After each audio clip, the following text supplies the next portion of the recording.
What is going on, guys? This is Jordan from the Undergraduate Survival Guide. Today we have a number one competitor in the podcast game. Never that, but come on. Nah, this is bro, man. I love what you're doing out there Appreciate on that, man. the Unraveling show. Thanks, but I'm trying. I'm trying, innit? As are we all, man. As are you. But talk us through it. Like, how you been? How's the podcast going? What's lockdown saying? You know, it's actually it's an interesting time to have this conversation because the truth is that I don't actually know what's happening. It's a bit of a crossroads at the moment because I'm going into fourth year of dental school, which we've been told by the upper years that it might be a little bit peak.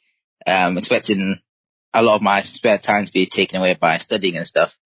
So I was kind of thinking, like, future of the podcast. I don't actually know where I'm going to take it, where I expect it to go, any of that. I'm still trying to figure it out, to be honest. I mean, one thing I really aspire for you is like, you don't have to just churn out content.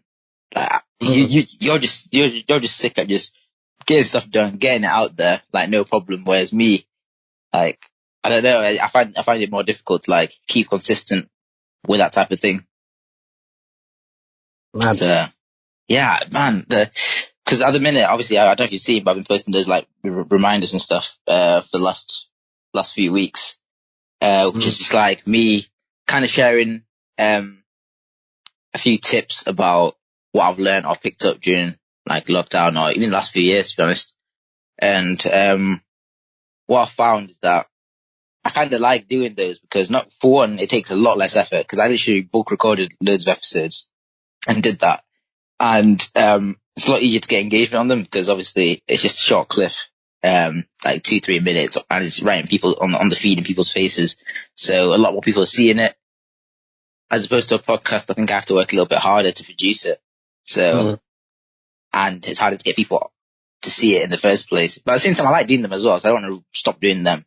But yeah, I'm just in the balance of trying to figure myself out what I actually really want, to be honest. Yeah, I hear that still. To be fair, like, I think, like, when it comes to the clips that you're doing now, it's very good because, like, as you said, it's, short and sweet, straight to the point, and it's easy to do. Like, one thing that I've tried to do, at least when I started the podcast, not so much recently, but in the beginning, was just have a backlog of bare shit. Because you never know when something's going to happen. Like, even right now, it's all lockdown stuff. Like, life kind of just gets tough randomly. And just by having bare stuff already backlogged, like, that saved me so many times. Yeah, 100%. Like, it's so true. But do you have like in your head, do you have an end goal for your podcast? Do you have a specific goal or place in mind where you want it to go, or are you just chilling and having fun? Yeah, I mean, it's a bit of both, to be fair. I definitely have an end goal. Like, I never really do things without seeing it going, like, working out in the long run. Yeah. But yeah, like, I really am just messing about. I guess, especially, it's good to just chat to people. Like, you probably have the same thing with your podcast as well, the Unraveling Show, but like, just having the opportunity to chat, bring up random topics, about how marriage is outdated and stuff. Like, it might get you slaps. Yeah. It might have already got me a few. You know what? Yeah, exactly what you said. Like, even sometimes, like, I don't know what your setup is of making podcasts, but generally I like to have one topic just so we have something that is going to like be the pivotal point of the podcast, and then I tell the guys to jump on or whatever, and we'll start discussing it, and then you don't even see and like anticipate where it's going to go. You start chatting, random topics come up, and then it's like this is going to sound sad, but it's like definitely like forcing us to have a group conversation which you probably wouldn't have had otherwise. So like it's usually sick just talk random stuff, or even if it's serious deep stuff, which we might not have the time to talk about normally in real life. Like, honestly, it's actually, I'm so glad I did it. I have absolutely no regrets about doing it because, yeah, as you say, it's just good to chat to people, isn't it? Yeah, for real. Like, I remember you on, who was it with? It was a group discussion. I think it's about your privilege, the racism one. Oh, and yeah. Like, of course, a lot of it was serious because, like, given the context of the times. But how was that? There were some points I'm like, where is this going?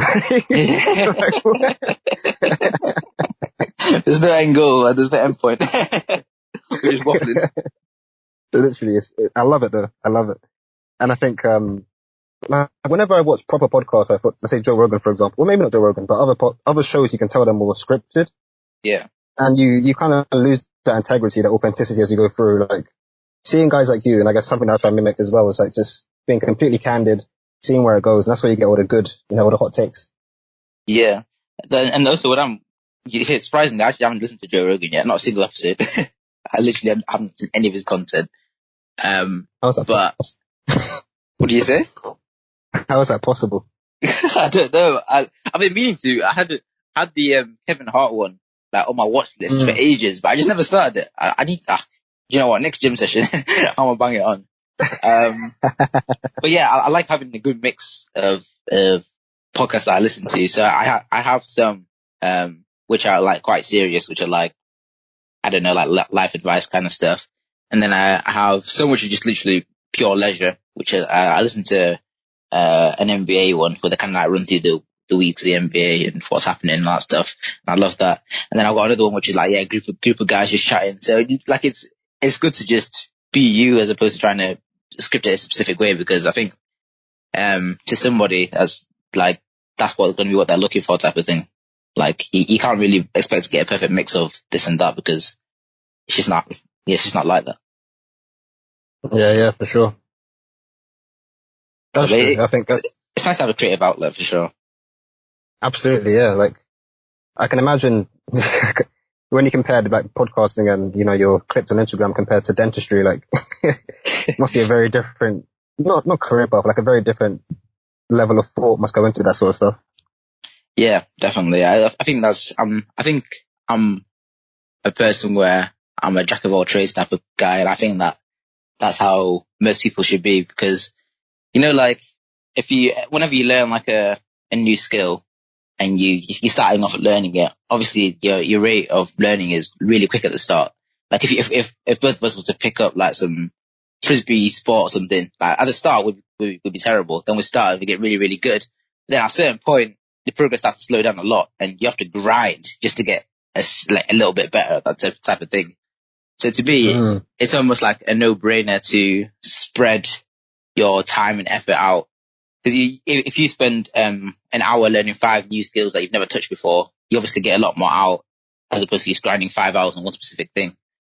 So yes, I think it's good to have a little, like I've learned a lot just from starting that podcast and working on creativity and working. I've learned like the main fundamentals of it. Obviously to get really, really good at it, it'd take a lot more effort, but I'm kind of happy and fine with just knowing a good, strong fundamentals of creativity, producing content, social media, that type of thing. So that's why, yeah, it's a win for me just based off that. Yeah. I guess it kind of stems from the 80-20 rule, where it's like you get 80% of the competency from 20% of the work. Yeah. And then for you to get to that like final, 81, 82, 83, it's going to take so much more work. Yeah, I can definitely see that. Yeah, so sure. I've been applying that. I've been applying that principle a lot more recently than I probably did before. Yeah, I think that's what really, that's what people kind of, when people would like say, how do you have time for all this stuff?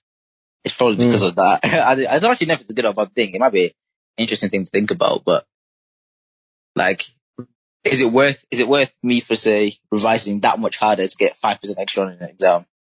Or is it worth me spending that 5% on other stuff? But obviously that means that I'm more likely to be mediocre in the stuff I'm doing. So I don't know. Do you feel like it's actually worth it? Do you agree with the jack of all trades like psychology of just being good at being okay at a lot of things, or do you think that it's good to be like a specialist at one or two things? Yeah. I'm definitely in the former, like, but I mean, I guess that the wording of the phrase like jack of all trades is a bit extreme, but I'm very happy knowing a lot of things about a few. Like, I'd like to be at a good enough level with everything. Like, you kind of touched on it with like exams, trying to get the extra 5%. Yeah. It's like, as long as, like, obviously when it comes to exam, a first is a first at 70 or 100%. Doesn't really matter when you go above that. Like, Yeah. you get to that threshold, and then, yeah, you keep doing that for everything. Like, I always try and do as much as I can, because I can't remember when it was. I think it might have been like 2007. I was talking to my parents about like jobs and stuff. Yeah. And then I was looking back at the time to the 2008 recession. And I'm like, guys were made redundant for nothing. Like a lot of what you get in life really isn't stable until you actually have either you're a proper specialist or you have different skills you can like mix and match whenever you need to. And let's say you're working in retail, the odds of you being like the ultimate fucking like the greatest shelf stacker of all time is so low. You just get level 100 shelf stacker. You got all the upgrades, you got all the perks. Nah, that's honestly, crap. that's the way I see it though, man. You gotta at least have something else. Because until you're a level 100 bus driver, like,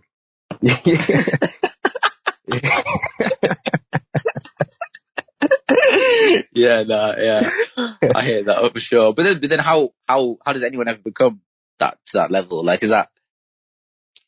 I guess this is where for me, that's why I always think that like kind of goal setting is so important, because like even the discussion we're having now when we're thinking about it, I think that probably me a few years ago and still a lot of friends I have now still don't do. But I think it's kind of good to have like a sort of plan and to be intentional with how you're planning your time and what you want that to lead to.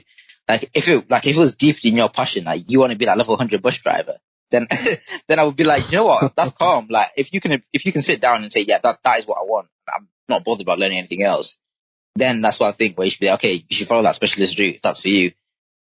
Whereas you seem to have the mindset of, but if it's not stable, then I need to have other things to rely on. I think the fact that you've thought about that and you've done that is the most important thing, I guess, rather than obviously like being like a one size fits all. Just knowing what your own goals are, because yeah, I know people in my course or at different unis that they really, really, really, really care about that degree, and that is actually their passion, and they don't actually care about anything else. So for them, that 5% extra actually means a lot to them. So, you know, it's like fair game. Like you need everyone's different in that sense. yeah, that's very true to be fair. I guess it comes down to like your needs and wants, I guess. Like if you need, like, I don't know, to perform well in your degree because you want to be the best dentist ever, like it very much is worth putting the extra effort in to get closer to that goal. I think for me, and I assume it's similar for you, like the end goal isn't necessarily fixed in one thing.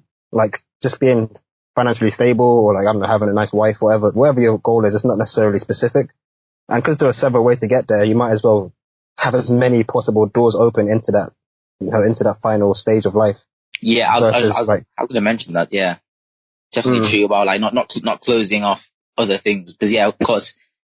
And like even from like a mental perspective, like if you're that guy that says I want to get the best grade in the year, or whatever, then let's say it doesn't happen, you end up being second, or you're 69%, you didn't secure the first, then like what going through your head, you're going to think like all that effort I put in is basically redundant because I didn't get this big goal that I wanted in the first place. And as you said, things can change. At some point, you might think that's really what you want, and then you get later on in life and be like, I wish I just like dipped my toe in a few different things, because now I've realized that my priorities have kind of changed. Yeah, for sure. Are you I mean, obviously, you said that several times, you're like a jack of all trades type of person, but how committed are you to your degree? Like, I've always thought guys that do dentistry, medicine, architecture, these like long ass 20-year degrees, like you have to really love it to get into that and to stay for the whole time as well. Yeah, that's quite interesting. Yeah, and that's kind of what I was talking about before, why I'm a bit stuck about what to do, because the truth and reality is I actually do love dentistry, and I think perhaps one of the differences with doing a vocational course as opposed to a different course is that I'm actually going to be doing this job, right, for probably most of my life. If you're doing something like maths, then maybe like everything you learn on that course is not going to be directly applicable to what you might do afterwards. Like, you know, people these days like get a degree in something, then end up going to a job in something completely different. Whereas obviously in dentistry, you're training to be a dentist, and that the end goal is to be a dentist. So I feel not just a responsibility, that that implies like I'm being forced, but I feel like some sort of like right, or it's my calling to like do my future patients justice in a way. Like I feel like I'm doing some sort of wrong if, for example, I don't know, we get taught about the properties of a certain material that you place in people's mouths. I'd feel a little bit of wrong if I was to just do the bare minimum in learning about that, and then a few years down the line, just be placing this material in someone's mouth without knowing the ins and outs of it, if you know what I mean. So I have other things which I'm aiming towards. I think that's the beauty of doing a vocational course, is I have other things that I'm aiming towards, not just that grade. Obviously, if I get a high grade, I'm still going to be gassed. I'm still going to love, it's still going to fill my ego to see a high number on a piece of paper. Ultimately, I know that if I put in the work and learn, and I still get a crap grade, as long as I know in my head that that work that I put in is actually going to help me treat my patients and do justice to my patients, then that is something that's also very important to me. So, so I would say I'm actually quite committed to my degree and committed to learning, especially now with seeing patients, because it's right there. And everything you learn is ultimately put into practice straight away. So it's difficult for me to decide how I want to allocate my time, because I do kind of want to be a little bit of a specialist into my degree and commit into it. That's why I'm confused. I don't know what to do. I don't know what to do, but I'm just going with it now, and hopefully it all figures out. Yeah. To be fair, like, you're getting a good degree from a good uni, like, irrespective of what happens next, you're going to be fine. That's like, I say the same to myself as well. Like, engineering at Bristol, I can't go wrong with that. Unless I'm literally like, yeah, let me not use that word, but. Don't worry, I got the point. Yeah, literally, you say you're set up in that domain. What about for you? Are you committed? Do you actually have? Would you say you actually have a passion towards engineering, and do you really care about it, or is it just a means to an end? Yeah, I mean, I'm committed. I love tech. I love engineering. I think university, and I don't know if you feel the same, but like the way you learn just isn't very inspiring. Like, I can imagine you're seeing patients, that's actually fun, you have to do the work. But when you're just sitting there in engineering, looking at equations, drawing graphs, like, I want to be, actually making something. I want to be using my hands, not a pen and paper. Oh, okay, that's quite interesting. Do you I don't know much about like the teaching in engineering. Do you not? Wait, for one, are the equations that you do, are they always applied to like practical situations? I'm guessing they are, right? Technically, I mean, let me explain what engineering is to people that don't get it. Okay. I get it a lot, actually. It's funny I say that. Whenever I say I do engineering, like, oh, so you know how to fix a car? I'm like, What? oh man, that's always when I turn off. But no, engineering, like, the way I see it is maths is kind of like recognizing patterns in nature and stuff. Physics is kind of explaining how that applies to real life. And then engineering is using those applications and making a product out of it. Yeah. So from a base level, like, it's important to understand the maths. It's important to understand that a certain amount of material here will increase the stress on a product, which could make a phone bend a certain way. But I'm not really interested in the hows and the whys. I'm interested in the what can I do with it. And for someone who, let's look at like a phone, for example, because I mentioned it, or a laptop. You see the hardware. I want to know how to make a phone with, like, all glass. I don't really care about the glass itself. It's just how can I do it? Where can I put the battery? Where can I put this, that, and the other? Yeah, sure, physical components don't mean much to me. And because we're always taught it from, not even from the component standpoint, from the math behind it, like understanding the energy concept of a battery, it's like, this is so high level that I'm never going to need to know my job. Especially when it's like you're trying to model something. Like, let's say we have a module about construction, and you're trying to model like how many fire exits to have to see where people leave the building and stuff. The math behind that is cool. Like, okay, yeah, you're 10 steps away from the door, but you can do that on a calculator. You can simulate that so easily now in modern day technology. There's no need to sit there and figure out, the average pace per person divided by the number of people in the room. Like, a lot of the learnings are so traditional and so abstract that there's just no need to. I don't know. I mean, for me, it's just not inspiring. I'd rather be a MacBook and be told to, like, I don't know, make a game. Yeah. That's interesting in itself as well, because dentistry, especially in the early years, that's quite similar. As I mentioned, like properties of a material earlier, like.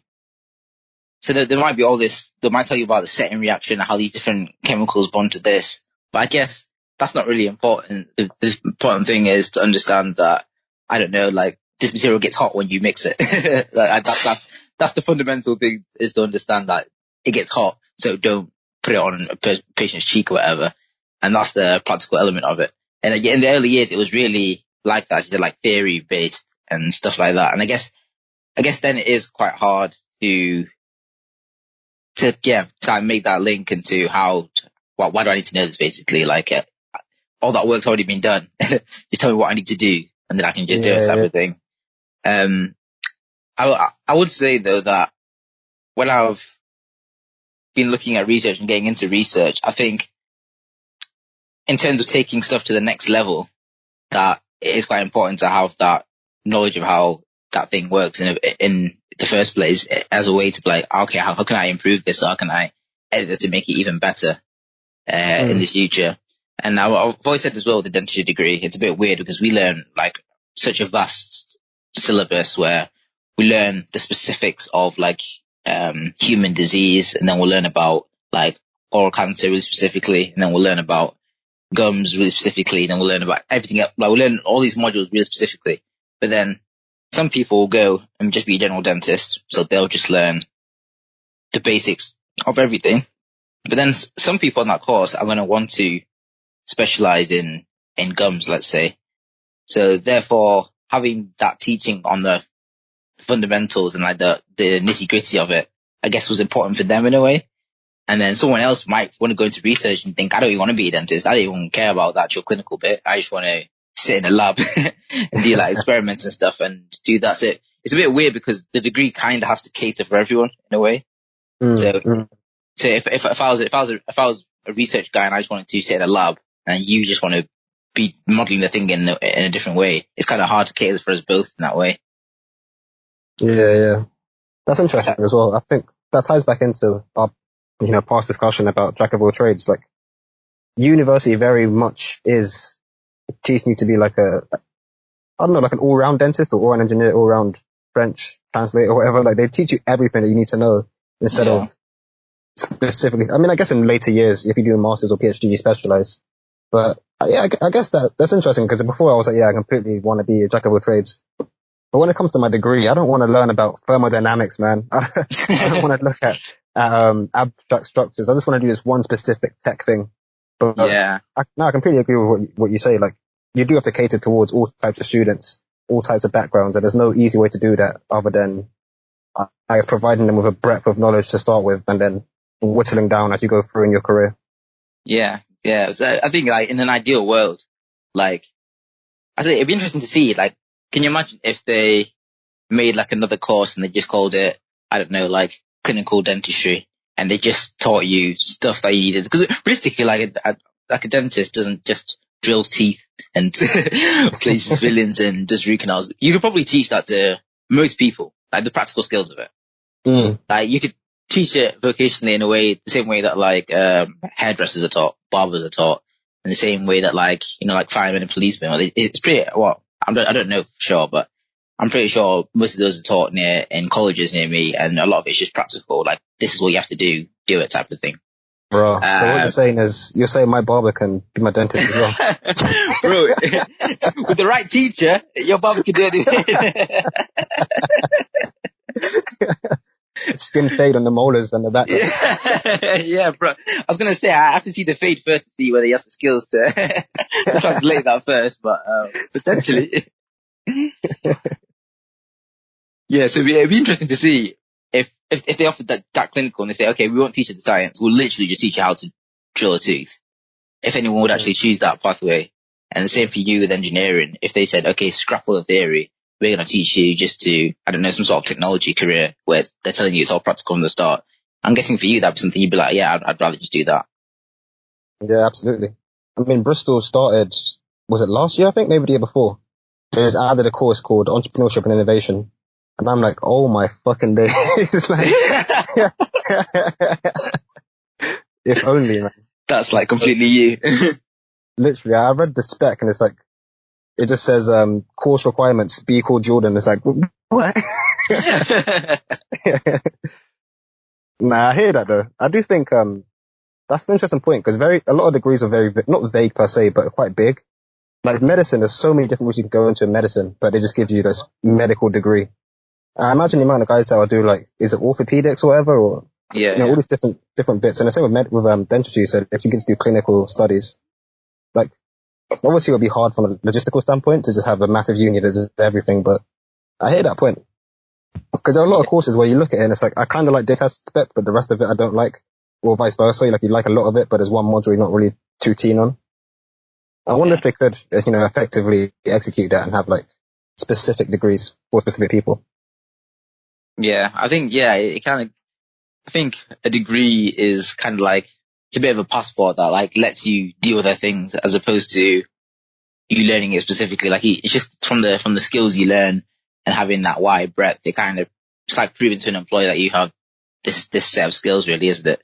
Even though people are going to go off and do different things. The slight discrepancy is because, so the aims of our degree are posted whatever on the General Dental Council's website, where they say this is all the things someone should have before we award them this Bachelor of Dental Surgery degree. And they'll have stuff like know the basics of this, know the basics of that. But the exams is nothing about basics. Like, if we learn a topic, then they literally test us on the maddest little, smallest detail that is ultra specific, that literally, as you say, only someone that goes down that route would need to know, like an oral pathologist that studies x-rays their whole life. But yet, for some reason, in undergraduate, they'll test us on that. Like, it'd make a lot more sense for them to actually test the basics, and then be like, okay, you know the basics of this, so we're happy to give you the degree. But they don't. Like, in certain papers, they really like to, I guess it's to differentiate grades. I guess it is just to split up the grades. I guess if it was all basic, then most people would get high grades and everyone would kind of be the same. But it's a bit counterintuitive if you ask me. If the teaching is about, these are all the types of red patches that can appear in a mouth, but then they say, okay, so what is the genetic sequence that codes for the, like, it's not the basics. That's why, that's why the exam process is a bit faulty in that sense. I hear that still. I think, like, I can't remember where I heard this from. I think my friend said it. My friend Precious. She's on the podcast as well, actually. But it's like, I think in medicine they say, like, if you get a first in medicine, you're a doctor. If you get a third, you're still a doctor. Like, it doesn't really matter what you get.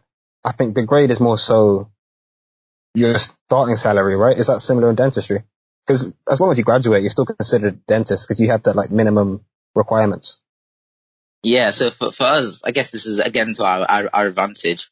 We don't really operate a first, second, third system. Oh, it's just like this. The same. Well, the boundaries are similar. So it's like 50% pass, 60 merit, 70 distinction. But the only 2-degree classification you can get is either BDS, which is Bachelor of Dental Surgery, or it's BDS honors. And to get honors, you just need to have, I think it's to get over 60 in the first 3 years, and then you have to get over 70 in year 4 and 5. And the reality is most people are carrying the 70 in year 1, 2, and 3. But then year 4 and 5 is when it steps up to a different level, and most people lose their distinctions. So even if you could get 90% the first year, it doesn't matter. This thing is year 4 and 5, you have to get over 70 in those 2 years. And yeah, I talked about this in one of my little clips that I posted on Instagram, is where some people were just like, okay, what's the benefit of me getting honors as opposed to just getting the degree? So it might mean that I'm slightly more likely to get accepted on specialist programs, or I can do research in the future. Well, is that something that, like, I even want? Am I bothered about having the honors and sacrificing what will be a lot of time and effort to try and get that? Or am I happy to, like, because a lot of people in dentistry are obviously very competitive in the application process, and they want to get high grades as they can because it helps them get into uni. But once they got into uni, even though they used to be really, like, ego-centered around that grade, some people were just like, listen, I'm firming it now, I'm never getting honors. For one. 2, even if I was to get honors, it doesn't even affect me in a way because I don't really care about doing research or specializing. I just want to be a good general dentist. So from that stage, they were like, okay, 50, calm. That's it. That's all I want. I literally just want to pass. Because getting a higher grade has nothing towards my goals. So I think if it was different and we had 1-1, 2-1, 2-2, and it had like a massive effect on your job opportunities, then people would obviously be different. But the fact that it's honours, and I think they showed the stats. I think it was like our year's about 70 people. I think 2 people, not this year, but the last year got honours out of the whole cohort. 2 people. Wow. So yeah, most people will be like, okay, not getting honours is not going to exactly hamper my chances of getting in because so little people have it anyway. So I'm just going to focus on, go back to what we said, being a jack of all trades and doing other stuff and just making sure I pass this because that's all I need. Yeah. Is that sentiment to it just being really hard, or is the last cohort just really bad? Yeah, it's quite difficult. It's quite difficult because it then becomes a lot more patient focused, and it's like real life scenarios. Like a patient comes in, he's this, that, and from what I've heard, obviously I've not experienced it yet, but it's not too difficult to pass and get a solid grade, but to get really high on those questions, is quite difficult. Mm-hmm. That's why it's not really on the map for most people. Or it might be on the map, and then dreams are getting crushed in year 4 because we've been told like a lot of people are gonna get disappointed probably. Madness. That's so crazy, man. Then it doesn't matter if it's a lot of people as well. Like it's kind of like an ego thing, isn't it? Like I said, because we're all quite used to being competitive and trying to get a high grade as we can.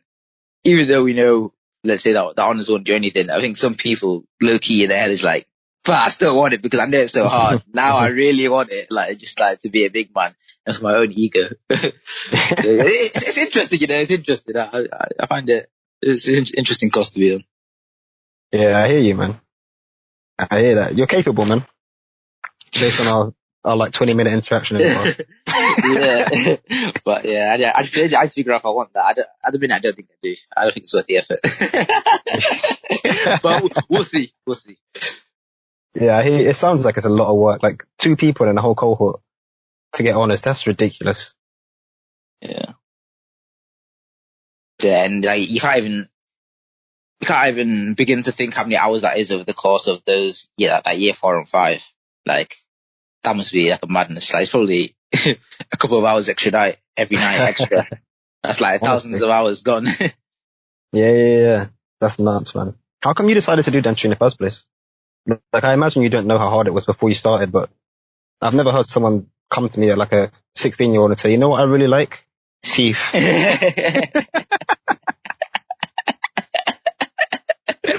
Just smile like awkwardly for a good 5 minutes. Teeth. Well, that's funny because guess what age I first had dentistry on my mind on the radar. 21. I was 13, I think, when I first was like, I think I want to do dentistry. Crazy. That's year 8, right? Yeah. Man. I say this story a lot. It makes me seem like a bad person, but because we're all being honest here, I'm gonna say how I came across it. So end of year 8, maybe start of year 9, they were like, okay, it's time to choose your options for GCSE, right? And I was thinking, like, I always had, like, from either people older, my mum or parents, being like, make sure you choose the right subjects. I was thinking, so I don't want to do it. I don't want to necessarily close out any options too soon by not studying at GCSE. Now looking back, I don't think anything would have stopped that. I mean, if I didn't choose a certain subject, I still think you can do it at A level, right? Isn't stop you from doing it. But anyway, my thinking back then was I don't want to close off anything that I might potentially like at that stage. So I was thinking, okay, what do I actually want to do after like in A level? And I was thinking, I don't know what I want to do at A level. Okay, so what do I need to do? What do I think I want to do at university? So then I can backtrack and think what I need to be for A level. So then I can backtrack and think what I need to be for GCSE. So I was like, okay, let me figure this out. I went onto Google, typed in top paying jobs, 2013, whatever it was, enter. Click on the first link. And yeah, funny enough, I think things that were higher were like engineering, something, I think it's aerospace engineering, is that a thing? Aerospace, yeah. I think it's stuff like that. And I was just thinking, nope. Nah, I hate physics. Like that's not for me. Scroll down a little bit further. And yeah, I just remember coming across dentistry and being like, okay, that's kind of cool actually. That's interesting. Let me see what that's about. So obviously I actually do new tab dentistry, searching, seeing what it's like, watched a few videos. And I was like, okay, now I'm actually starting to like, I could see myself doing it in a way, which is very funny and weird because obviously I had no idea what dentistry was about back then. But yeah, my next step was to jump on my emails and be like, let me try get some shadowing, work experience. They all shut me down because they were like, they made what I think is an excuse to say something like you need insurance or whatever to just shadow someone. And Oh man. I'm pretty sure that was just their way of telling me to F off and, and don't come back. So unfortunately, I wasn't able to secure any work experience, but I still had it in my mind that I think this is what I want to do. So yeah, that's what shaped my GCSE options. I got shut down again actually. I picked triple science and then we got a letter back. We had to pick insurance as well. I really didn't want to do design technology at all, which is probably completely opposite to you. But you had to pick one as either your first choice or your insurance. I was like, obviously I picked my insurance and I chose food tech out of all the design technologies. No. I was like, that would be the best for me. I was like, honestly, graphics that was never for me. All that stuff, yeah, I just wasn't interested in it. I'm probably more interested in it now than I was back then. But back then, yeah, absolutely not. So anyway, yeah, I get my options back and they're telling you what subjects you've got. And I was expecting to see triple science. I've seen other people get triple science, like, come on, triple science, let's see. And then I get told I'm being put on dual science and they're going to give me food tech. And I was like, no. That was just a joke. Like, I just wrote that because, I just wrote that because I had to. Like, this is not how it's supposed to go. This is not how this is supposed to go.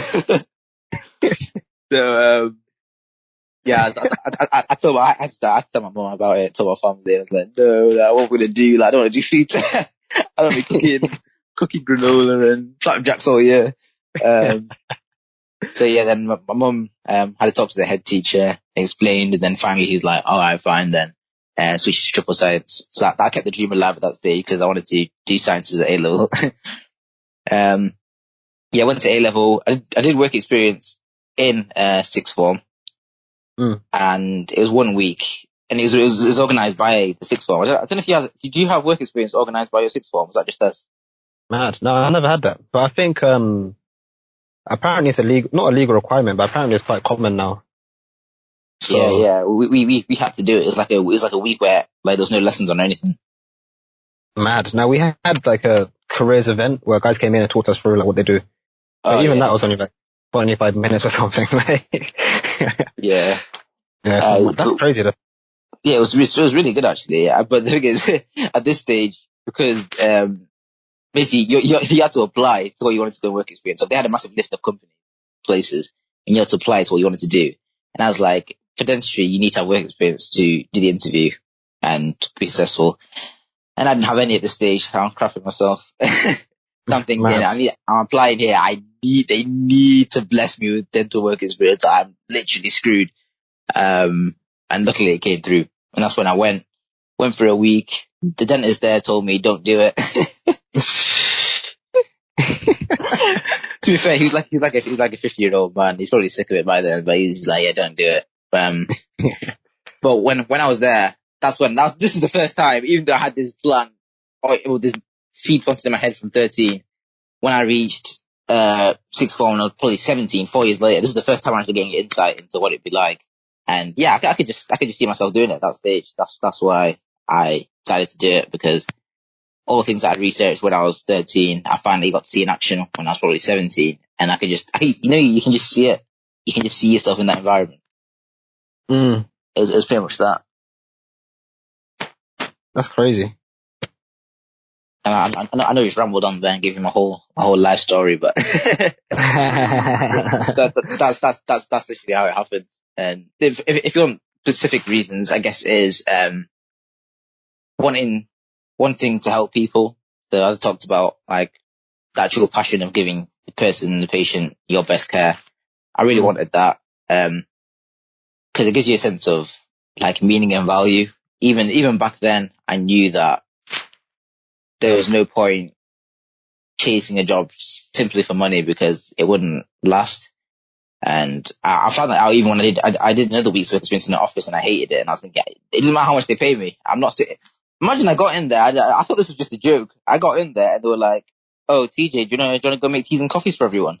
I Oh promise you. man. I promise you, this is what I did. I was tapping on my computer. They said that. I turned around, laughed, and and then went back to my computer. And then 2 seconds later, they're like, no milk for me. And I'm like, wait, what? Wait, you guys are being serious? Like, you actually expecting me, who's coming here, a visitor in your workplace, to come and start doing up tea and coffee? So yeah, that's the.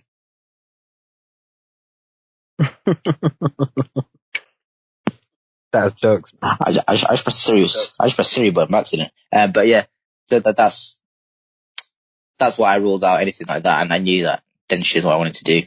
And then, but funnily enough, all that image I had of it, probably 70% of it's changed now. I'm actually in uni and doing it. Yeah, for sure. But it sounds like you have more of a, or maybe this is just a misconception on my part, but it sounds like you care more about research than like, working in an office. So not an office, but a room with a chair in it. I don't know what you call it in dentistry, like a lab. I love.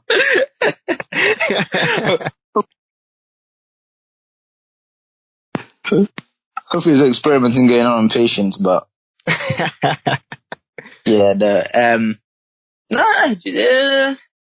again, I don't know, but I think I enjoy both just as much. It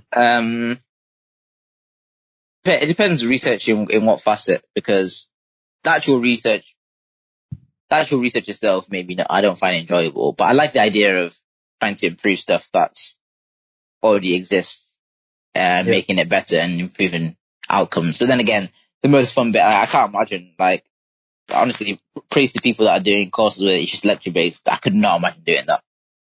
Honestly, like, even once a week lectures feels draining. Like the practical element obviously really, really makes it, and being able to speak to patients. Oh yeah, that's one thing I really loved on work experience. Like, the guy, maybe it was all fake, but when each patient comes in, he's just like, "Oh, like, how was your holidays here?" Or, "How was that project you were working on last time we spoke?" It was like, he had all these like actual relationships and like friendships with all these patients. And to me, looking on it, didn't even look like a job in a way, because he's just like chatting to these people all day, and then he gets to drill around and play with the drill for a bit. Like, it seemed like the dream. So no, I wouldn't say I wouldn't say I'm more focused on research than I am. I'd probably say I'm slightly more research, like, focused, or enjoy that aspect more than the average person probably, but still very much prefer the practical element, because I couldn't imagine researching my entire life. Yeah. To be fair, working in a clinic, well, just any I guess client focused job just seems such a vibe, because outside of the actual job, you are just talking and chilling. Yeah, literally 100%. Like, you've got the skills is what matters. You've got the skills that if something goes wrong or there's like a serious infection, you know what to do. But it doesn't mean that you're doing that 24/7. Like, there's still obviously other aspects of the job. Yeah. What made you do engineering? Honestly, like, I was always as good at maths and physics, or maths and science. So GCSE was like simple. I said triple science, and anything else I don't really care. Just pick whatever shit. A level was like, okay, maths, further maths, physics, chemistry. All right, done, cool. And then uni. To be fair, I wanted to do physics first, but then I thought that would be too specific. And then I wanted to do maths, but then I also thought, like, any degree I take will have maths in it anyway.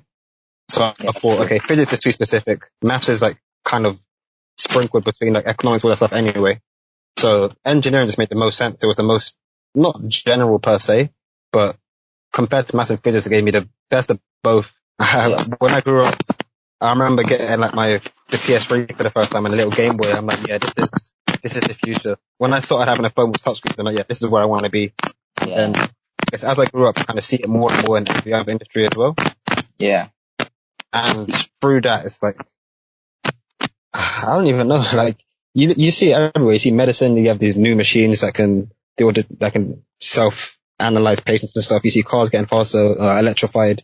You see TVs getting smaller bezels and bigger screens. Laptops that are like so much stuff going on in tech. So much stuff around I guess improving society through the proliferation of tech. I just knew I had to get into that industry, and engineering made the most sense because from a technical standpoint, you kind of need that base knowledge. Like I know I was sharing on it earlier saying I don't care about FOMO,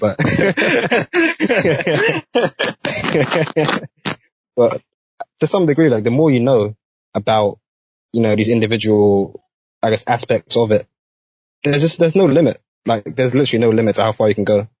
At least in my perspective. Yeah, I think like the world like just needs people like you, like legit, because stuff like tech is so applicable to a wide range of things, like you said. And I think another thing is that anyone else that is just in their own specific domain learns stuff a certain way, gets accustomed to doing stuff a certain way, and they just become used to that other way. So they kind of need someone else who can have a look and be like, okay, how can we improve this? Or this is technology that we're developing at the moment. How can we incorporate it in a wide range of things? So honestly, yeah, tech is actually going to take over the world. Like, if I have money to invest, tech is going to blow for the next like 10, 20, 30, 40, forever years. So you chose a good pathway. Yeah, for sure, man. All right, give me a sec. All right. Which boss man's are walking past the window? Honestly, man. All right, I'm back. You're not allowed to park here.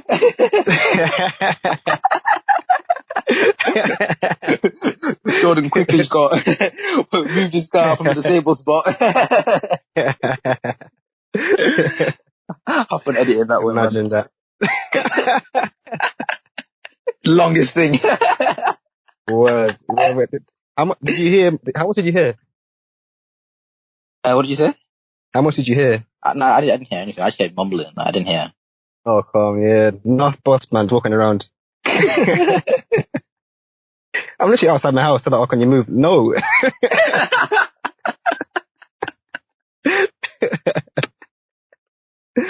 Some people, man.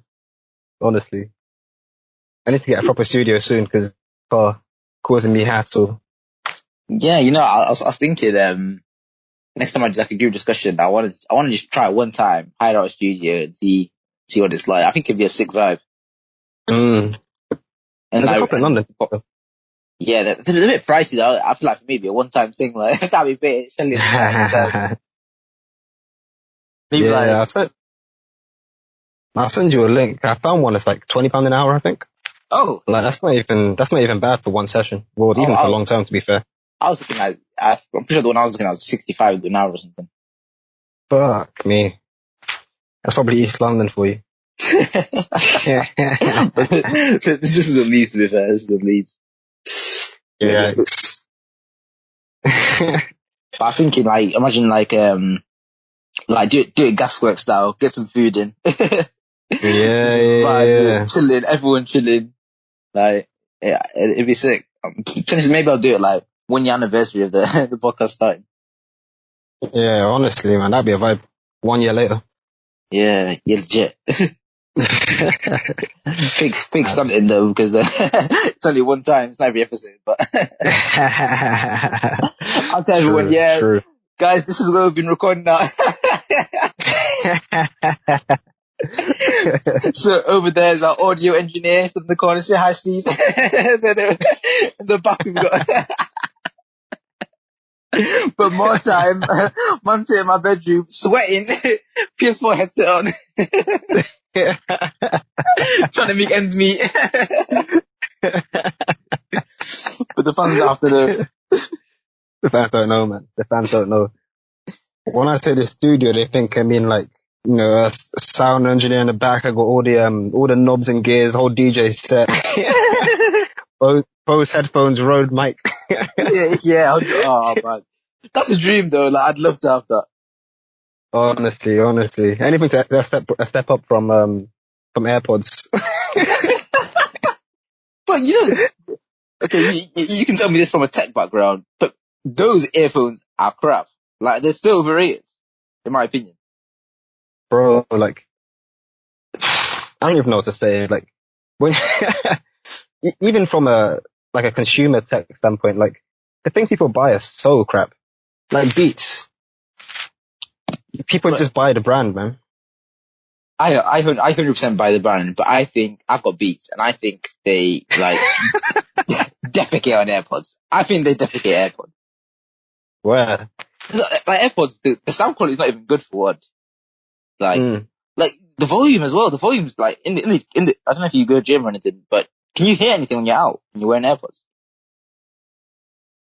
Like for me, it's like What? it's too quiet for me. Maybe I'm used to like having it over because I've got over ear headphones. Like Mm. those AirPods, I hate them. Like I can't hear anything. Two, they feel like they're falling on my earlobes. Three, you're gonna lose them. Oh nah, they're not for me, man. I think it's a poor product. So I don't know how it started. Somebody started flexing it, wearing these things in their ears with no cords, and somehow it took off. But I don't know how. They're crap, in my opinion. What? It's just image, man. It's just anything Apple put out, people are buying it. I don't Yeah, get I, it. I never thought AirPods. I'm just deluded. I know Apple normally kills this stuff, but I generally didn't think AirPods would take off. I genuinely didn't think it. They just look. I swear everyone's hating on them for first. Like, they look stupid, but then Yeah. now it's a vibe for some reason. Honestly, it's a display of wealth, and people love trying to look rich. I saw Yeah, a but meme the other, was it? I think it was this morning actually, maybe yesterday. People taking the piss out of Tom Brady because he's got an iPhone 6. They're like, oh, you make £25 million a year. Why have you got a 6-year-old phone? He's just like, 'cause I got a fucking 6-year-old phone. Like, these men are £50 in their bank for taking out a finance, yeah, exactly. taking £100 a month just to flex. Like, No, I can't lie. I still fall victim to that with tech. I'm kind of divided there because um I've learned recently like to invest in things which are actually like high measure, which like benefit me in the long term. Because even if they're just a little bit better, because you're keeping it for so long and using it so much. Like, okay, like I don't understand the argument of AirPods if someone was using wired headphones, because mm, I get it's a little bit of an inconvenience. And if you had these headphones where you don't even have to worry about connecting them, you just flip them out, put them in your ears, it probably is worth it over time, because like compared to buying 5 takeaways in the year, buying 5 pizzas in the year, you're probably getting more out of the AirPods because of how much you use them, right? As opposed to mm, pizza, you munch it, it's gone in like 30 seconds. But the best AirPods, I kind of understand it, because I'm like, okay, long-term investment point of view, if they probably make your life probably 0.001% better, and because you use them so many times, I kind of understand it. But then, for me, I don't think it's not really, my problem is not the flexing part, because I've become a sucker for the Apple. I've got into the Apple ecosystem, and yeah. it's bad. It's bad. It's so bad. If I told you what I'm looking at right now in my room, I'm thinking, why? To be fair, yeah, the first thing I bought was an iPad, last summer, mm, and I can hands on my heart, still say to this day, that was like sick purchase. Like, that changed the game for me massively, especially like with how my course works, and I can take it up to clinics, I can write stuff, I can use it everywhere. Like, I'm Skyping on my iPad right now. mm. I love my iPad. Like, I think it's a sick purchase, but that was really the first. At that point, I had an iPhone 5S at the time, I think. Mm. Um, and I had a HP laptop, yeah, standard HP laptop. So this is my first like Apple purchase, and I was like, yeah, this is mad. But then obviously, because how Apple brainwashes you, I was like, I need more. I'm looking, to be fair, I think it's quite valid. I was looking at my iPhone 5S, and I was like, damn, I need an upgrade. So obviously, like, push came to shove, man had to get the iPhone 11. Mad. Not even But the SE2 fam. yeah, I had to. To be fair, the 11 wasn't that bad. It was like 700 or something. Okay. That's not too bad. Uh, yeah. So I pay straight up. I don't. I'm a SIM only contractor. My dad still pays for that, so it's calm. So I just have to pay for Mm. the actual phone. And the iPhone, that again is sick. But like, obviously it's not the same impact when I went from having my first iPad, because that was like a big shock to my system. And I was introduced to like a different type, it sounds extreme, but different type of life with having an iPad. It changed the game for me. But then going from the iPhone 5S to the iPhone 11, even though it's substantially better than my iPhone 5S, which used to crash, battery time was like 10 minutes and it's back on the charger. Despite all that, I don't feel the impact of it as much. I still feel every now and again I'll look at it and I'll be doing something. I was like, nah, this is a sick phone, but it's not the same like wow factor that I had when I got the iPad. And despite that, I'm still looking at like, should I get an Apple Watch? I don't think I'm going to do it though. I don't think I'm going to do it, but yeah, I kind of appreciate the fact that you get used to stuff in a way and you just want more. And I'm trying to like focus on like realizing that and not falling victim to it, because I know if I get an Apple Watch, it will not make my life any better anymore. Like, I've had 2 Apple purchases and they did their respective bits, but anymore, it's not really going to do anything for me. So it's hard in tech, the branding, everything. Did you see how they stunted the 3 cameras on the back of the iPhone 11 Pro? Yeah, all honestly. the adverts, like, these people are too smart. Like, everywhere they did it, and then you see someone with those 3 cameras at the back of their phone, you just notice it straight away. It's just like a little subconscious like branding thing that just works, hypnotizes you. But yeah, I think I'm done now with upgrading. I think I'm pretty happy with my setup now. But tech's dangerous. You're dangerous, man. don't kill us with all this branding, Bro. Just wait until you see what UGSG's got up our sleeve, man.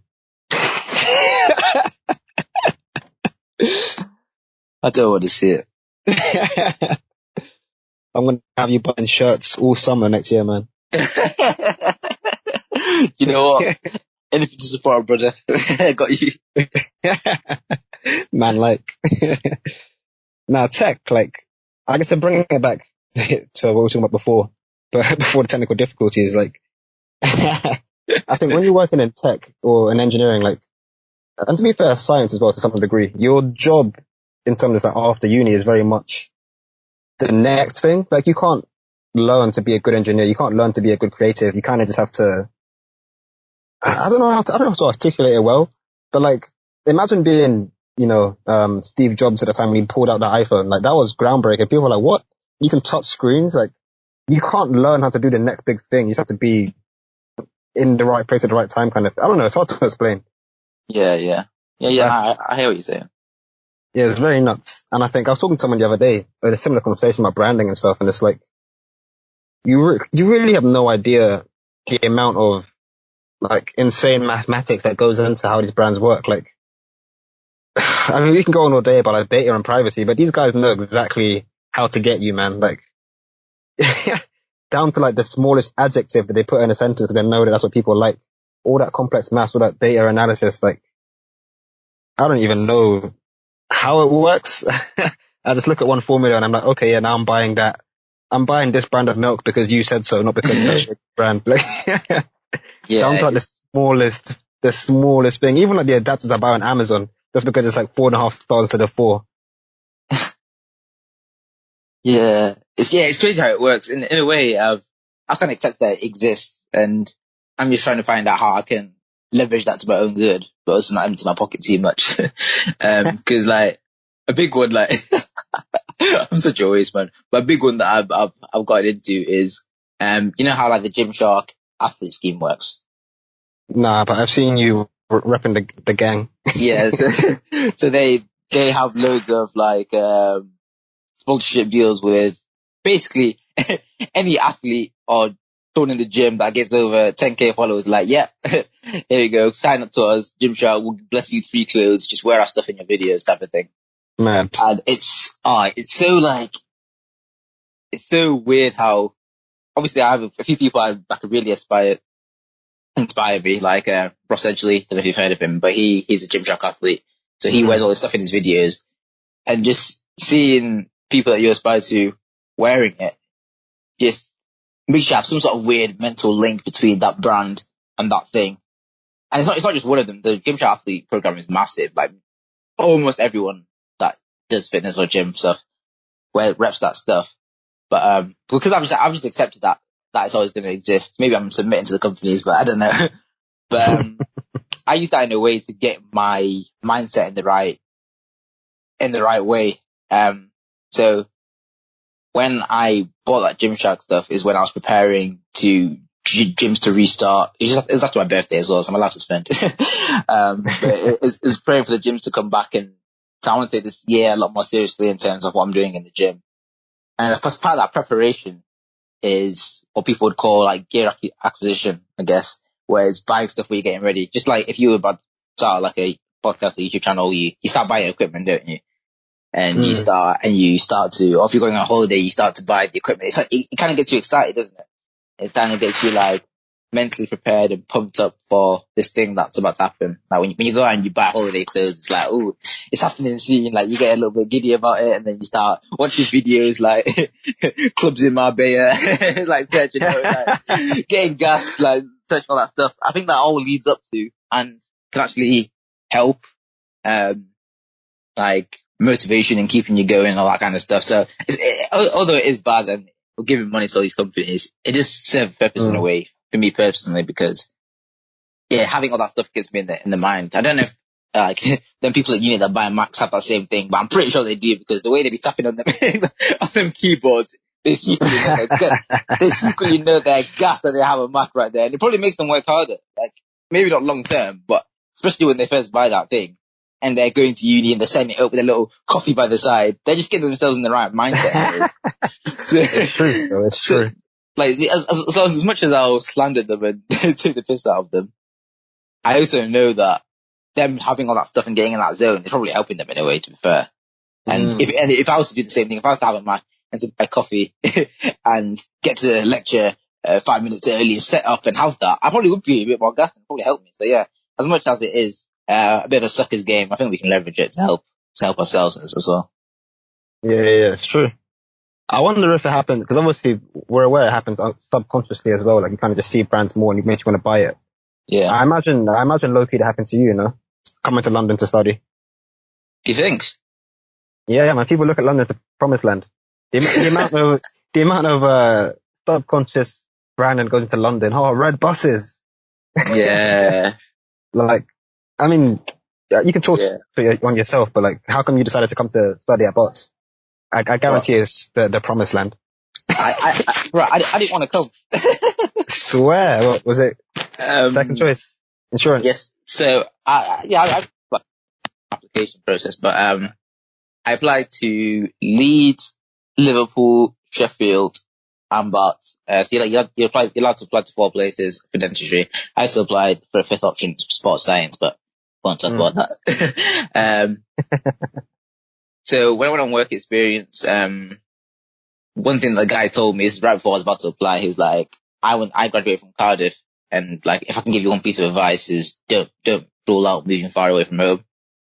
So I was like, okay, I kind of want to stay there. Like Leeds was my number one choice, when I wanted to go to uni, because, they had a access to Leeds scheme. I don't know if you've heard of it. It's a 6 scheme, where if you meet certain criteria, you get a lower offer at uni. Okay.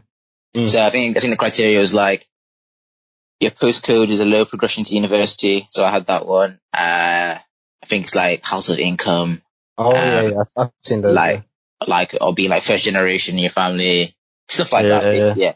Like widening participation. And if I got that, then my dentistry offer would have been ABB. So I was like, it makes sense to me to just go to Leeds, because if I don't get the grades I need for dentistry, if I can secure ABB, then I'll still be able to get in, which is sick.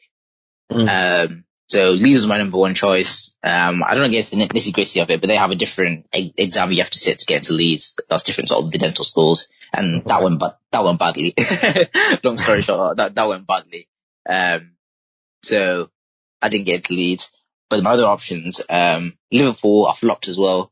My whole application process was a shambles, basically. Liverpool, I was looking at their entry requirements, and it turns out I had a PDF, and it turns out it was outdated. So they wanted 5 A's minimum at GCSE, and I had 4, and I applied.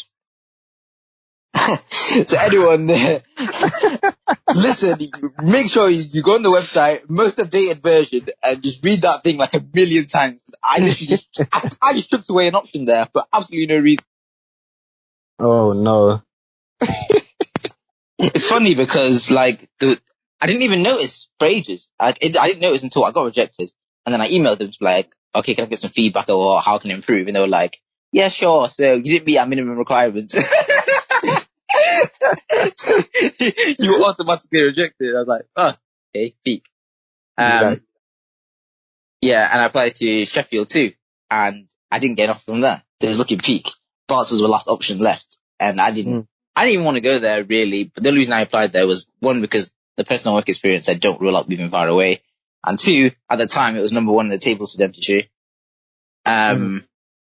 So I was like, I want to stay near home, but I'm going to apply to that one as my fourth one. Like there's a bit of a diversification there, you know. So I applied there, and then I didn't even get into Bart at the time. That was my one interview.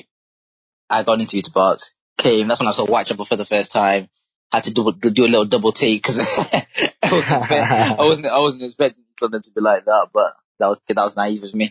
Went to the interview. I thought it went alright. Then I heard back and they said that you were rejected. I was a little bit upset, but I was more focused on getting my grades. I knew that people reapply all the time. Then I got an email a few weeks later that telling me that I'd been put on the waiting list, so I had a little bit glimmer of hope.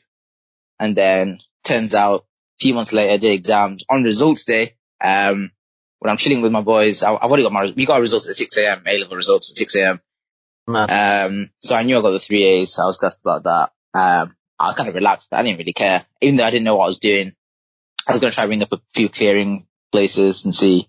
Then I get an email later on in the day from Bart saying, you've been accepted from the waiting list. We look forward to seeing you September. And I literally ended up in London 2 weeks later. So I didn't have time to think about, I didn't have time to think about any of this stuff. So yes, I guess what you said about the promised land, I didn't think it was too much of a factor for me. I didn't actually want to come. I was happy. I actually wanted to stay north. But I guess now in hindsight, I'm very glad I did come to London, because I must say that it is very different to anywhere up north, and it's a completely unique experience. And you do get that big city feel, like especially like when I'm coming on the train and it's starting to pull in and you start to see all the sky-rise buildings and you see the stadiums and you see that kind of stuff. You do get that bit of buzz. And yeah, what you said about the red buses and stuff is so true. Like it just gives the London feel. I didn't have it when I was applying, but I guess now I definitely have it. I guess it's something that probably drag me back to London if I was to live there in the future, but I don't know about that yet. Mad. What was it like studying in London? Because I imagine it's mad expensive. It's peak. I'm not going to talk about the rent.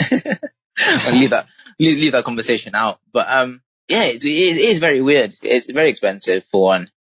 But also at the same time, I'm like doing a bit of tourism at the same time, seeing all the stuff that I've never seen before. Certain restaurants are only in London, and like certain attractions and cocktail bars that are like above the river and stuff like that, like Duck and Waffle.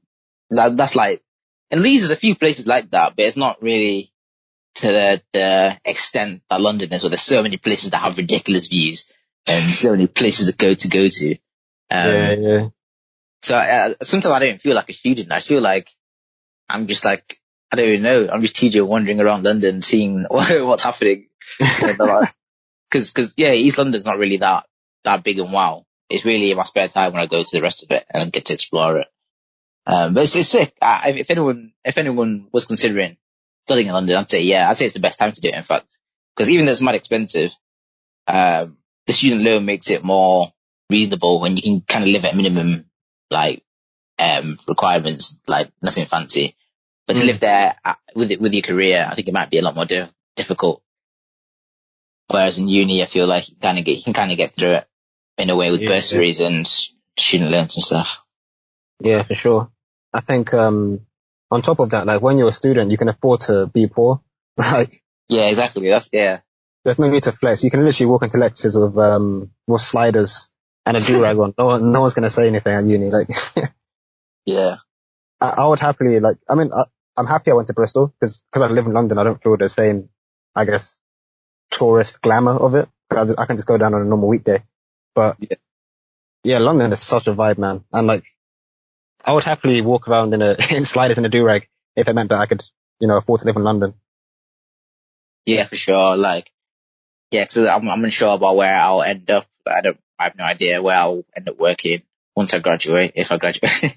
But, I'm definitely glad I had the experience, especially 5 years to live in London is quite a lot of experience. I'm glad I had that for sure. Mm-hmm. Do you think, like, 'cause we joked about it before we started recording, like the people you meet there, because people always say before you start, like, oh, you're going to meet your wife, you're going to meet your lifelong friends at uni. How would you say your experience was in terms of, like, the guys you met? This is like you're reading my mind, man. This is something I've thought about as well. It's so weird. It's so weird for me, especially because I don't really come back to Wakefield that often. Okay.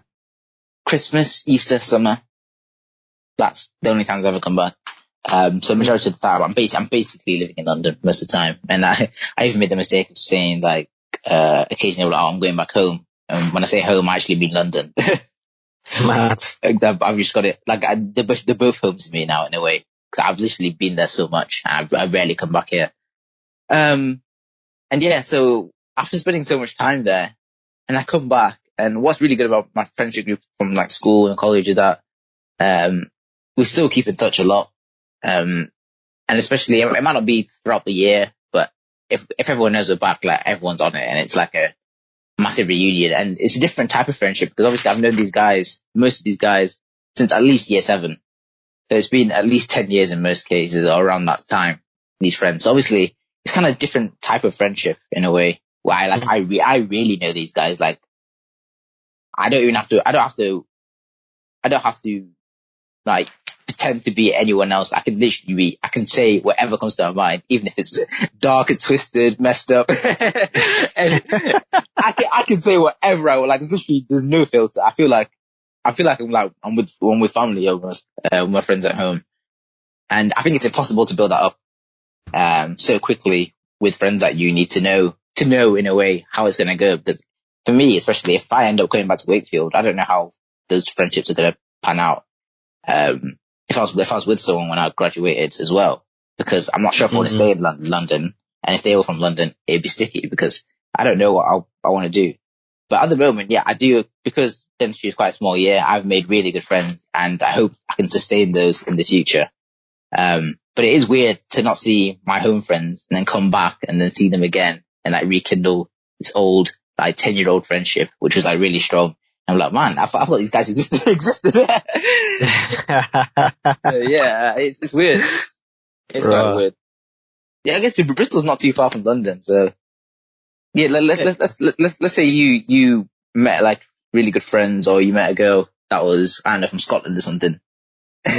While you were sitting in Bristol, what do you think would happen there? Do you think it's feasible to ever like risk moving away just for that one person or the group of friends? Like, it's weird after graduation how this stuff's gonna pan out. Yeah, I hear you, man. I don't know. I've got a complete different perspective. I feel like most guys, like I talk to guys about this a lot, and I feel like I'm very different to the norm. But the way I see it is like, in a globalized world where we've all got social media, we've all each other's numbers and stuff, the difference between you being like my next door neighbor or you living in Australia is so hard to measure because you're always 2 seconds away on text. Yeah. Like two of my friends graduated recently, and we were all in the kitchen talking about how we're never going to see each other again, crying and shit. I'm like, you both live in London. You're going to see each other again.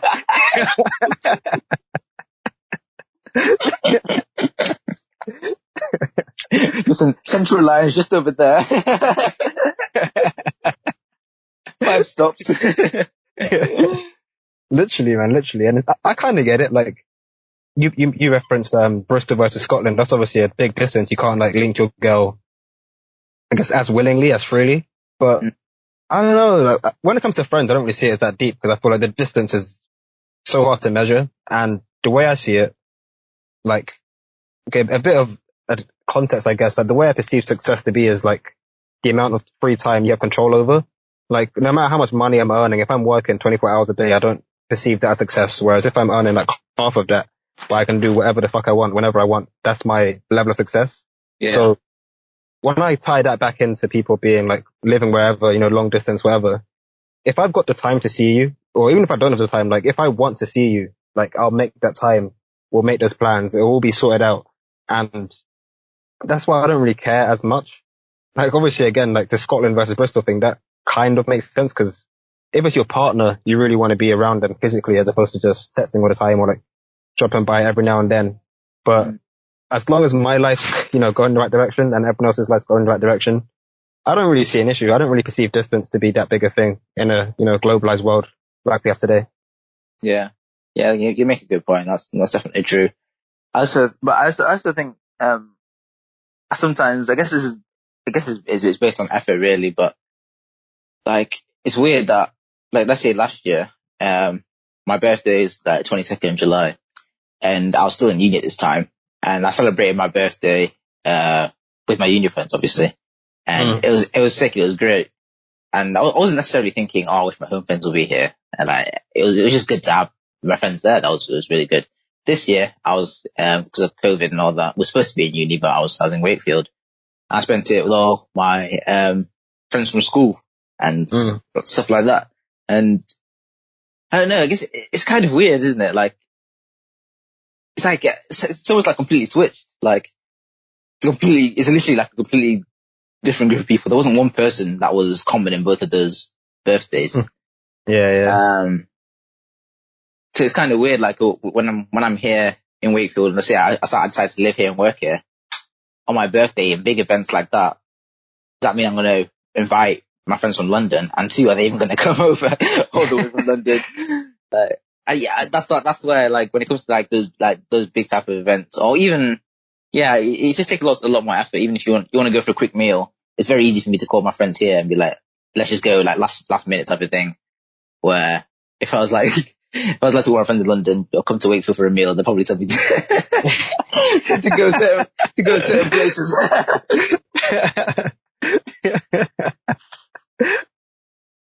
Oh man, if he said come Wakefield to get a meal, I'm still where? I might have to catch a flight. What country is that in?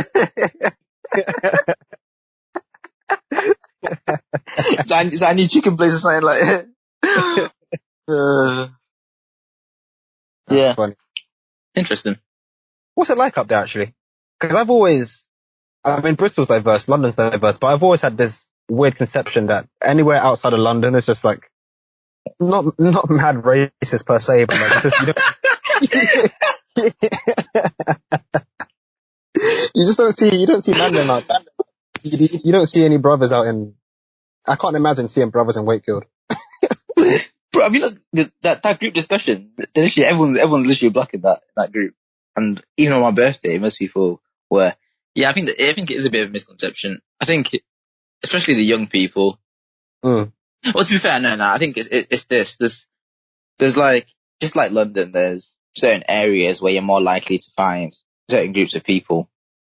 In the city centre, I'd say it's quite dominated by like elderly white women, I guess.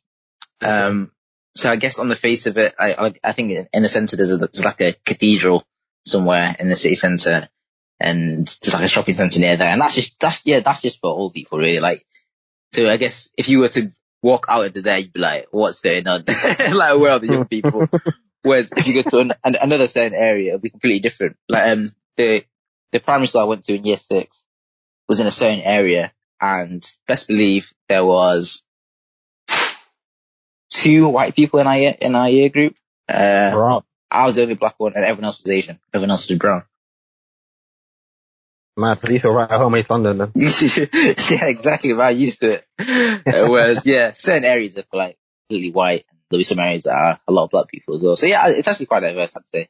But I guess there's obviously these like little mini worlds where they're dominated by a certain race. Yeah, for sure. That's interesting.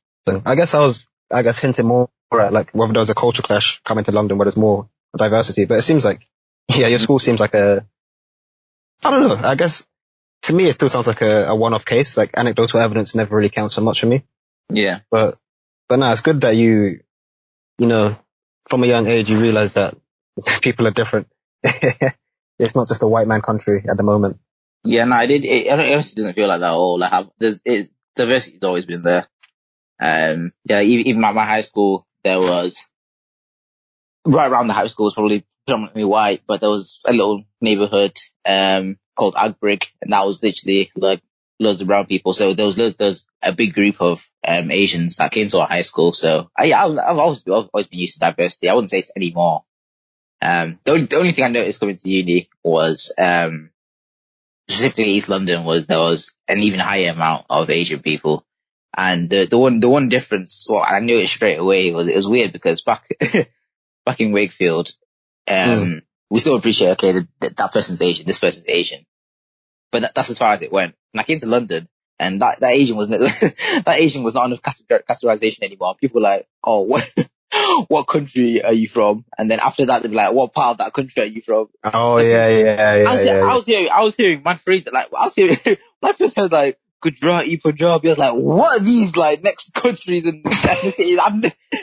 Yeah, I'm yes, so yeah, but here really it's just like Pakistani and Asian were the only words used. And then I got to uni, and then I was hearing Bangladeshi, like I was hearing Gujarati, Punjabi. Yeah, that's why I was like, okay, there's clearly a lot more brown people here than there was in Wakefield, because I haven't heard any of these terms.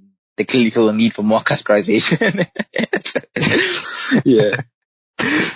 That's the only Man. culture shock I'd have, I guess. Yeah, like Chowdhury is like a Bangladesh surname, right? I think. Mm.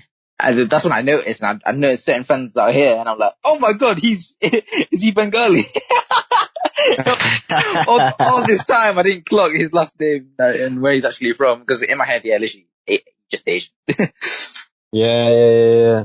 So that's the only clash. Otherwise, everything else is pretty much the same. Mm. That's interesting.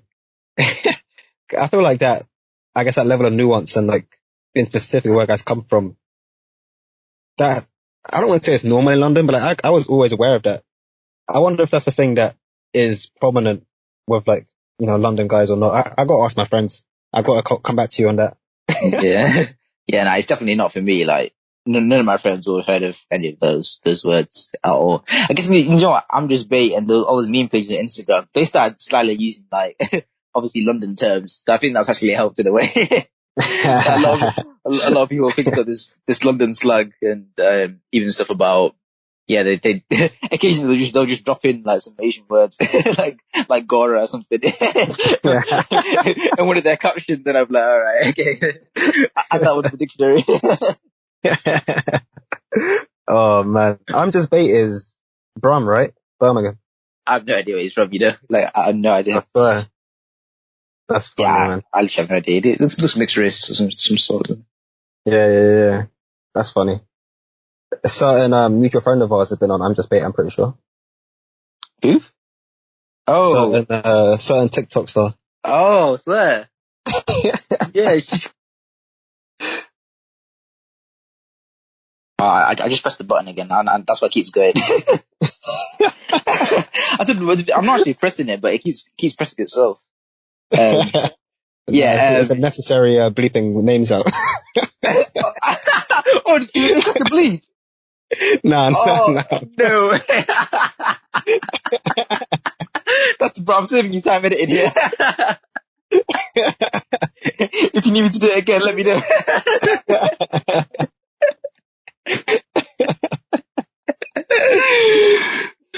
Oh man. Yeah, she's been everywhere. She's been on so many pages. Every day I come on and I see her on a different page.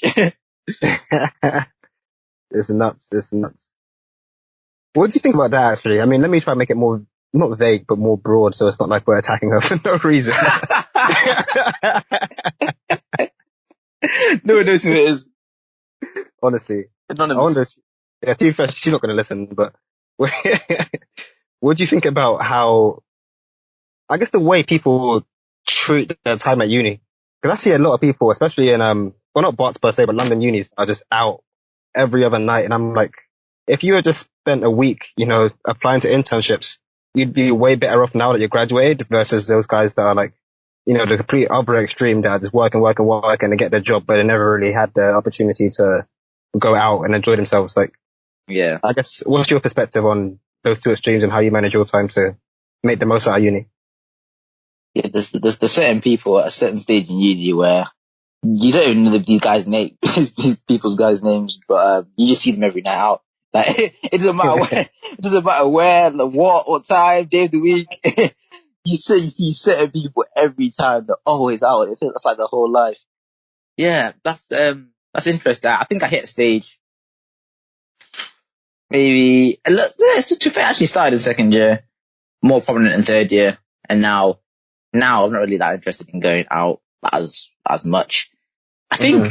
to be honest, I think if you do it to that extreme, I think most people will like, grow out of it or get bored of it because it is so repetitive. It costs so much money, and I don't know, the appeal of it just kind of drowns out. So it's, in a way, like now, it doesn't really appeal to me that much. I mean, occasionally there'll be an event. Yeah, now I say it's more event focused, where like someone's birthday and we're going out for a reason, as opposed to just going out just for the sake of going out. But I never really thought about how I managed my time in university much in first, second year. I was just kind of having fun and going with it and trying to maintain my academics to a decent level that I didn't fail anything. That was the main goal. I'd say now I'm a lot more purposeful with how I spend my time. And that's based off personal experiences that I've had earlier on where I regretted not doing certain things or doing certain things, and how I spent my time, and I just hated myself for it. And well, not an extreme way, but I was just like a bit annoyed that I didn't. So, well, like one of them was, I think the first time I ever stepped into a gym, was year 11. That was just like this joke with friends. Then in college at A-level time, I started going a little bit more, but then still inconsistent. Then one summer, I was like, okay, you know what? I've got this time off. I want to smash gym, get big. When I come back in September, they don't even recognize me. Don't worry. So that was the goal. Obviously it flopped. I got back and I still wasn't on it. And then after all these little cycles of being consistent and not really using my time purposefully, came to a stage where I looked at, I think I had, I use an app, MyFitnessPal, which shows like your progress weight. So you can type in how much you weigh at a certain time and add a picture if you want. And I didn't have a picture, but I saw the weight that I wrote down in like 2015, maybe something. And I was like, looking at it, I was like, it's 2019 now. I've made no progress, well, barely any progress. What would have actually happened if I actually just went consistently to the gym all that time?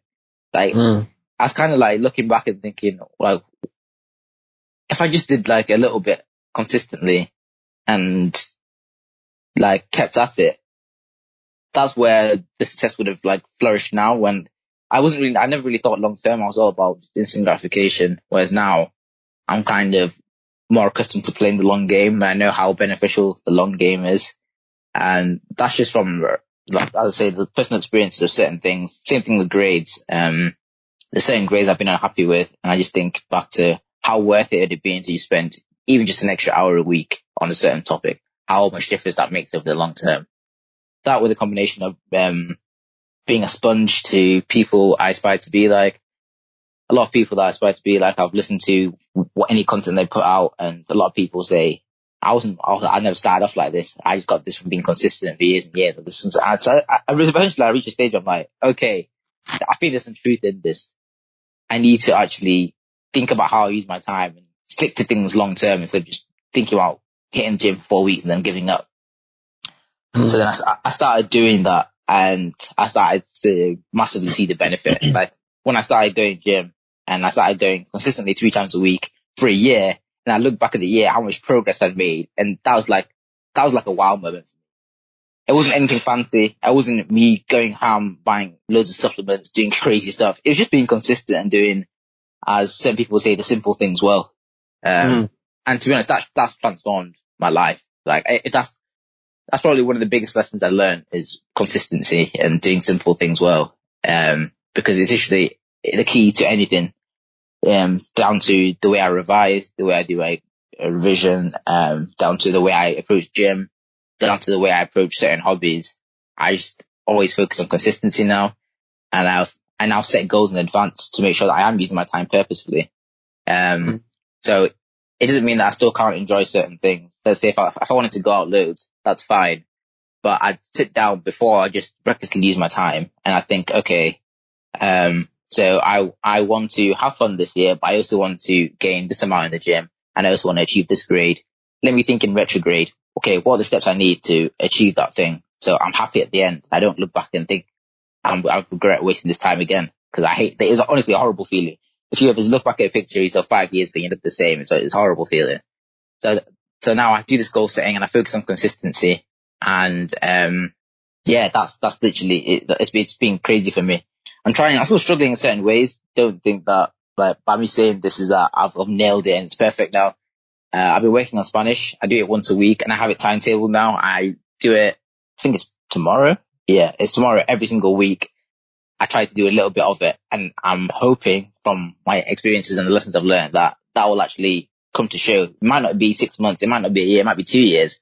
But the way I think about it is like, I'm 21 now, just turned 21. When I'm 23 years old, it's not like I'm suddenly going to be like, oh, I'm not interested in Spanish. I'm still probably thinking, oh, it'd be sick to learn Spanish, you know? If I'm thinking now, it'd be sick to learn Spanish, that thing's still going to be relevant in 2-3 years time. So let me just start now and be consistent and do a little bit of it. And then hopefully I'll be in the situation where I'm 23 years old and I can be like that sick guy that can just flex and be like, yeah, I can speak Spanish now. I'm bilingual. Yeah, if I had to give a tip to anyone listening, it's definitely focus on that. Like focus on doing simple things well. Because yeah, like I gave the example of the gym. Even when I used to go through this short burst, I would research loads of stuff, the best exercises to do. I'd research what best supplements to take. I'd research like that stuff means nothing compared to actually sticking to a plan and doing it. Like we talked about the 80-20 principle at the beginning, so it's nice to bring it back up now. Most of the gains are going to come from two things: turning up to the gym and eating a reasonable amount. That's the most important thing. It doesn't matter what exercise you're doing, how long you're going, what time, all that stuff. It doesn't matter how much fat, carbs. The main thing is you're actually going and that you're eating a reasonable amount. So that's what I'll focus on, and I'll forget about all the fancy stuff and just focus on that consistency, because that's what leads to success. And people don't really appreciate that. They try to go hard and short, but you need to be playing the long game. Mm-hmm. Bro, it's all about the long game. Damn, did you script that? Where's that speech? Where's that speech from? need to reference that one.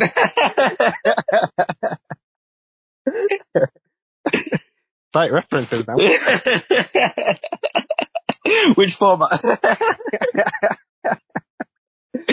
I said, come on for a candid podcast. This guy's bringing out speeches and shit. Had to do it. I had to drop it. Mad. Nah, that's sick, man. That's a very good gem. I think, fucking hell. I think one thing that people always overlook is like execution. Now you can plan all you want, but like, I'll never forget the day my little brother, he's 8 now, he must have been like 2 at the time, came into my room with this like spaceship drawing thing, and it was crap, don't get me wrong, but he's like, oh, I've got this idea. And I'm like, what do you mean you have an idea? You're 2 years old. Like, like I have ideas. And that's when I realized, like, ideas and plans are so fallible. Like, until you actually do something, and like, shout out to Nike, just do it. That literally is all it takes. Like, just getting into a routine, like actually doing something is what defines like the great guys from, the TikTok people. This guy, man. I'm bitter. You can't be saying that, man. Shall I bleep it?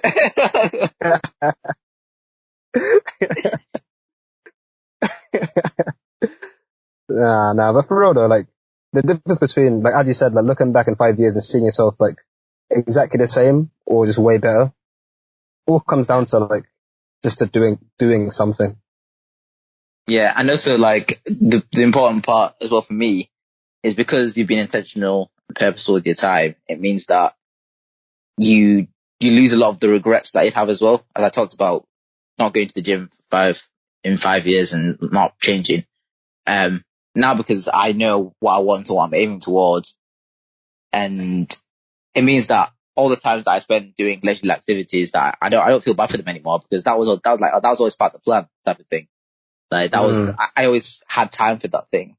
So it also helps you counter like the toxic productivity side of things that people see, like everyone's doing this and that and comparing stuff to other people. But if you have your plan of what you're doing and you're using the time how you think you want to use it, and it suits your future goals, then it just saves you so much mental headache, and you stressing about them. Because now that if I stick to that gym plan that I have, there's no way I can look back and be disappointed or sad, because I stuck to the plan and that's all I wanted to do. So I'm not going to be like, oh, I should hit the gym harder, because no, I shouldn't have, because my plan was to hit this amount, and then I planned the rest of my time doing other things. Like it all plans out in a way.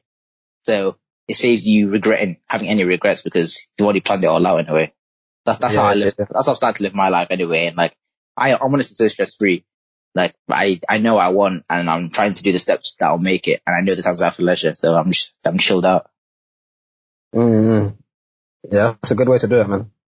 I heard a quote, I think it was Jordan Peterson maybe, but he said he's like, you know, if I told you you can live a life with all your dreams, like everything you ever wanted, you'd do it. And then he pauses for a second and goes, well, like, just do it then, because there literally is no barriers to success. Yeah.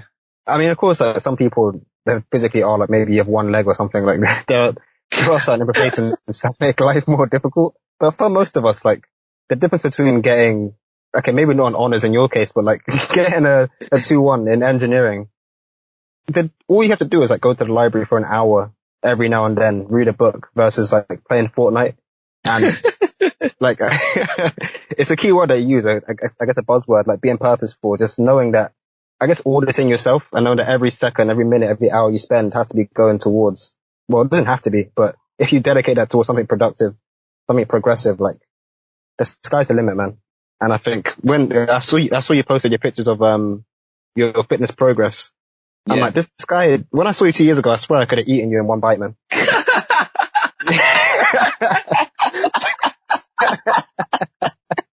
I'm dead.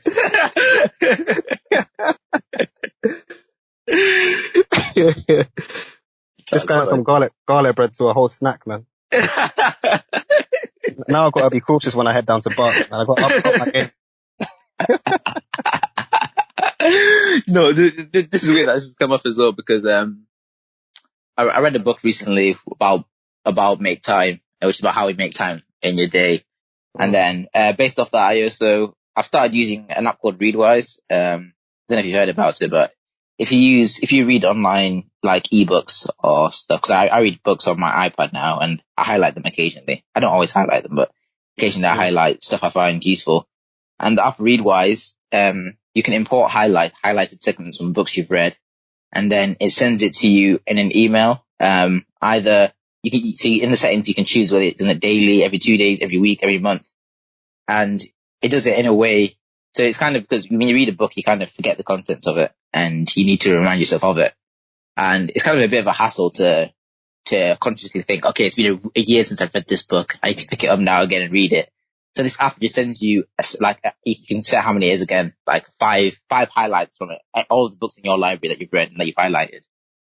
And today, one of them was from that book, Make Time. And I've just got it up now. It says, the quote is, you only waste time if you're not intentional about how you spend it. And that literally sums up my mentality. Like I mentioned earlier, when I have times for leisure, like I don't waste time when I'm on PS4, because I was intentional about it. It wasn't like I just like fell into a trap and ended up in the lobby. Like I made a conscious decision to be like, I want to go on the game at this point, because it fits into the person I want to be in a few years' time. So I was intentional about it. It wasn't like I just went on it because I was slow. It's because I wanted it to. I think that's the main thing. Just like actually not getting wrapped up in the toxic productivity where you think you should be doing something all the time. But it's just knowing that your actions today are going to have consequences in the future. But those consequences could be whatever you want. Like, I'm not judging anyone. Like, if someone wants, if someone wants to make TikToks, then as long as they're not going to like look back and be like, oh, I wish I didn't make all those TikToks. As long as they're like, yeah, I'm making these TikToks and I know that how this time is going to translate into the future and I know the consequences of doing it, then yeah, come, do your thing. Mm-hmm. That's a good quote to come up today. Yeah, perfect timing, man. No, it's very true though. Like, I think, yeah, I don't even know what to add. Like, as long as you're doing something that you know what you're doing and where it's going, like, it's all good. Yeah. What was it after you said? Readwise. Readwise. Yeah, I'm gonna have to cop that still.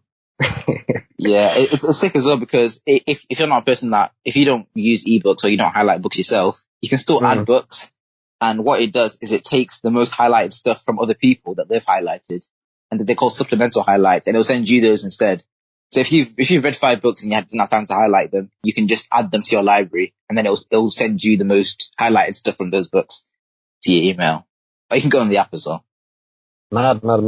Yeah, I'll check that out. Game changer. There's another app, I forgot what it's called. Who did I hear it from? It might have been Ali Abdul, whatever you're pronounced. I'm not sure if you're familiar. Yeah, He quoted an app where it just sums up books in 5 minutes, 10 minutes. Oh right, yeah. I just use Google for that. I've got a few. Yeah, I've got a few that sometimes I just search like the title of the book and then summary, and then you can normally find like a good thingy. I didn't know there was an app for it. That's pretty cool. Yeah, I can't remember what it's called. I'll send you a link whenever I get it, and I don't know, I'll add it to the description for these man or something. Yeah. But yeah, nah, man. It sounds like you read a lot. No, not until recently. It kind of boiled down again from listening to my role models, and I always saw that they read a lot of books, and I was like, there's correlation here, right? There's people that I like and that I want to be similar to are reading books, so let me try to do that. And yeah, I don't think I'd be extreme if I said it was life changing, because it just changes the way you think completely. And it's not, I would say it's not specifically about memorizing the information in the book. For God's sake. It just changes the way you think in a way. So yeah, especially, I've not started reading autobiographies yet, but I definitely plan to. If you read an autobiography of a few great people, you just start to understand, like, you just get into their head and see what they were thinking at certain stages in their life. And I think that's like indispensable. Like, you're literally getting advice, which is like, you can't put a value on how good that advice is or how valuable it can be. So yeah, I love it. I've started to. I've got a fat library. I'm starting to make my way through now. Yeah. That's a mood, man. I'm the same. Like, literally every guy that I've listened to, I've spoken to, I've heard from, like, all of them say read books. And I'm like, there has to be something that can't, like, this can't be a coincidence that they all read. Most guys that I know that are doing well wake up before midday with something I'm trying to work on. Yeah. Yeah, I don't know, man. It's like, yeah, to be fair, common traits. Those are things, like, I don't know, you realize that people always say the same advice. And when I was younger, I'm like, oh, I already know this. People already told me to be on time. It doesn't mean anything. But the fact of the matter is, like, if everyone's saying it, especially the ones that are, actually making the money or that are actually living happy lives, like,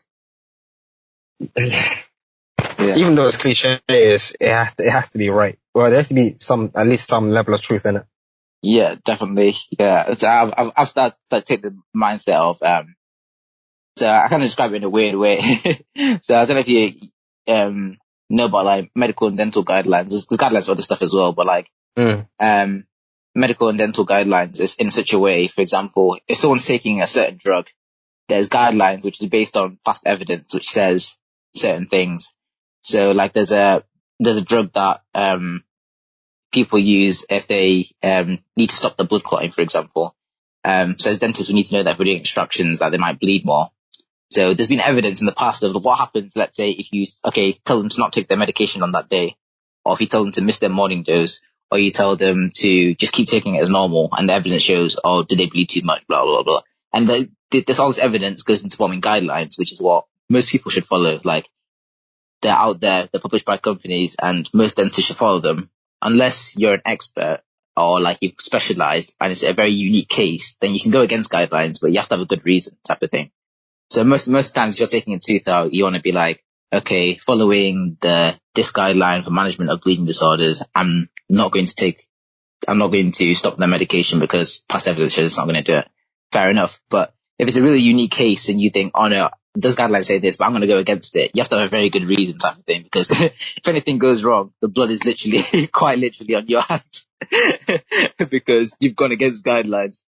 So now what I've tried to treat people's advice almost like guidelines in a way, is that if a lot of people are saying a certain thing, I have to have a very, very good reason or be very experienced in that sphere to go against it. And yeah, so like one thing I didn't do before was count calories when I was going to the gym.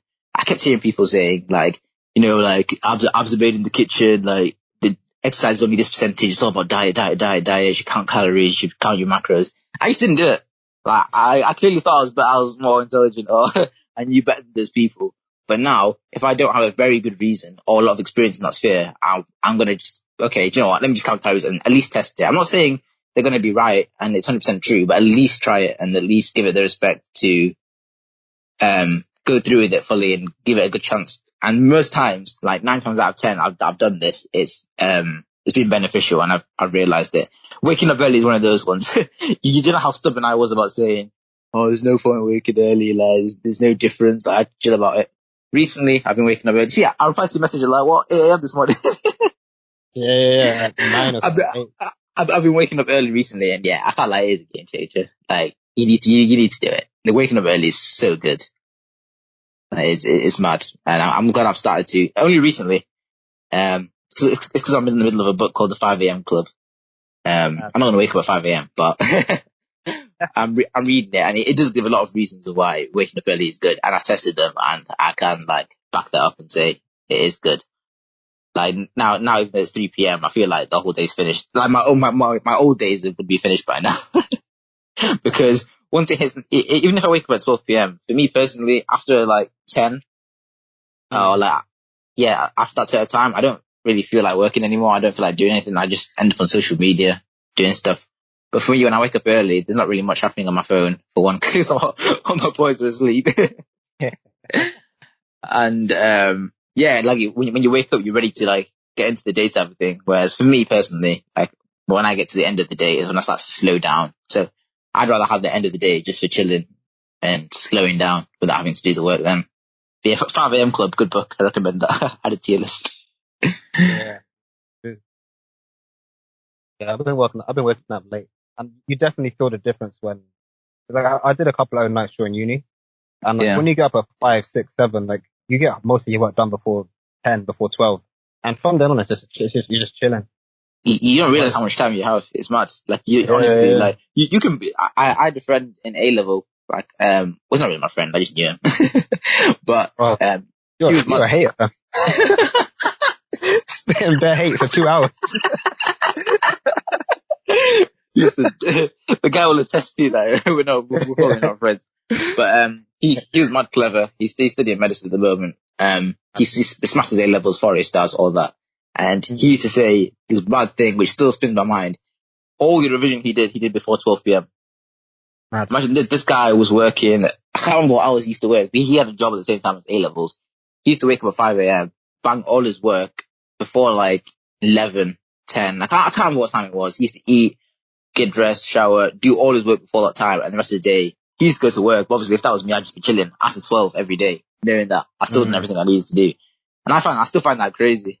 Like, it's just mad that he got all his work done so early in the day, whereas me, I'd drag it to take up the whole day. Yeah, especially to say that in A levels, He was, that's elite yeah, maturity. 100%. Like, yeah, the discipline to wake up every day that early and smash out his work. Yeah, I rate it.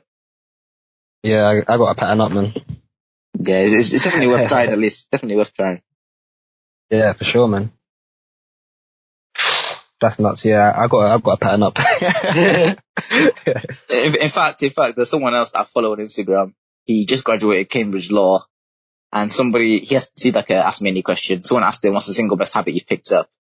And he said that his was waking up at 5 every morning. He said back in A level he used to do this as well, and it used to give him like a superhero feeling of I think he used to do 4 maths papers in the morning and go for a swim for a certain time. I can't remember, it's another certain time. But he said like back then he was a bit more like I don't know, ego driven, and that the fact like it just gave him like a superhero feeling knowing that everyone else was asleep around him and he was just bashing that out before everyone was even awake. He says now that's changed slightly. It's not really about comparing to other people, but like now he just feels that he feels great knowing that he has like it feels like an extra 2 hours every day that he can spend.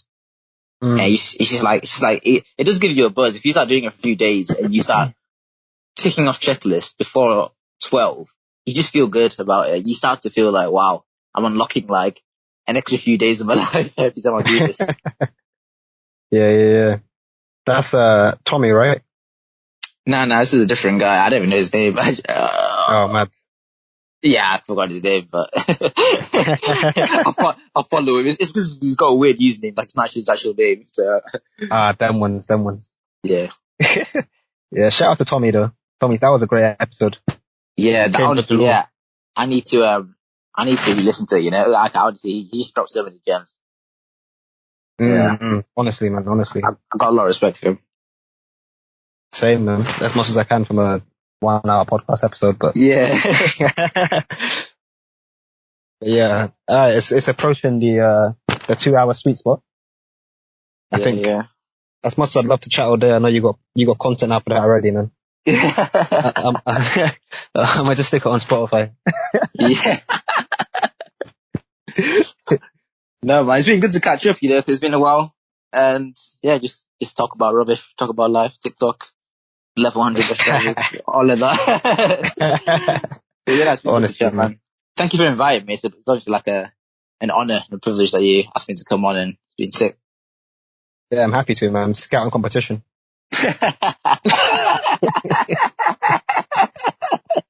Well, you know, they started releasing charts on Spotify. Have you heard about it? Podcast charts. Yeah, I see. I'm keeping an eye on it. Don't worry.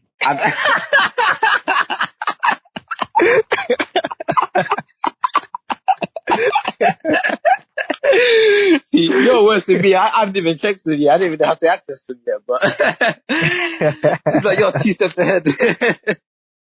Bro, with me, we'll talk about this properly another day, but when it comes to competition, you don't want to be in the same room as me, man. The last guy to beat me at FIFA, I don't even know where he is anymore. Oh, if we're talking about that, oh, there's no more competitive to me when it comes to stuff like that. Gaming, sports. Oh man, I love it. I love it. I get excited. I'm excited just thinking about it. Oh man. You know, Man. hit me up sometime. Set up some sort of challenge. Yeah, I don't know what type of challenge, but we'll bring the competition out there. Absolutely, man. Hey, I know you said you got a new YouTube channel coming out. Get that challenge sorted. Yeah, 100%. Anytime, any place, whenever you're looking to take it out, just let me know, man. Oh man. But yeah, that's been it, bro. Been a pleasure.